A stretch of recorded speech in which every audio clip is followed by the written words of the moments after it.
Okay class, let's evaluate Fagen's study on elephant learning.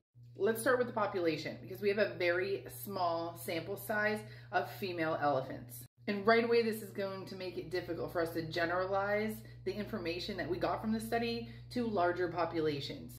And remember, we are talking about captive elephants that were from like one localized stable. They did not like randomly select elephants from different places in the world or different places within the same country. They were all from the same exact stable, which means they all have something in common. And just saying that itself, this means it makes this not a representative population.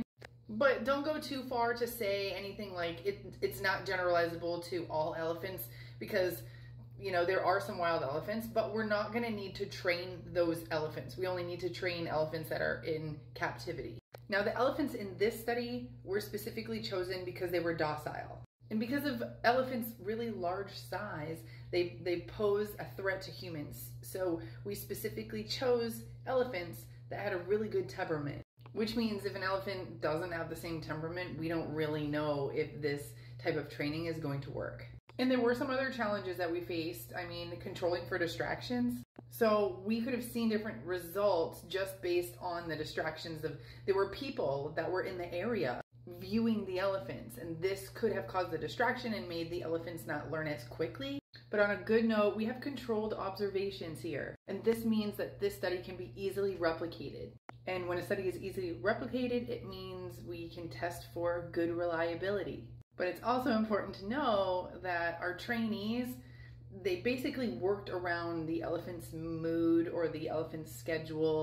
So if somebody were to perform this exact study with different elephants, it definitely might differ a little depending on the mood of those elephants or the schedule of those elephants. So there's so many other things that could have affected other elephants in studies that are done in the future. And something as simple as like the personality of the trainer themselves, if it's not the same trainer. Maybe even like the stress level of the elephant or the conditions in which the elephant were kept, maybe even the weather.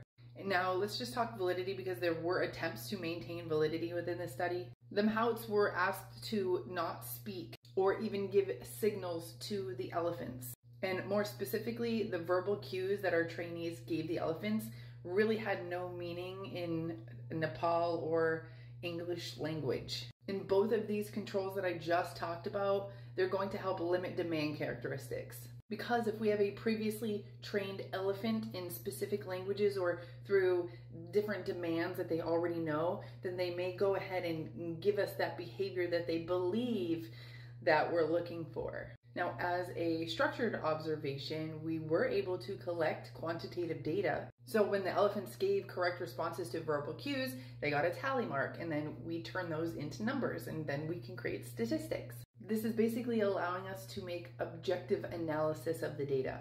Now, when using animals in research, there are some ethics that we need to consider. In this specific instance, the elephants had looked to be well treated and not harmed at all, not physically harmed at least. The elephants were able to graze freely for large portions of the day. They were fed adequately and they were able to socialize with other animals. And it's way more ethical to use animals that are already in captivity instead of capturing wild animals and trying it on those animals. So it is definitely more ethical the way that they did this. Now remember, the purpose of this was to help elephants keep themselves clean so that we can properly diagnose and treat tuberculosis in elephants.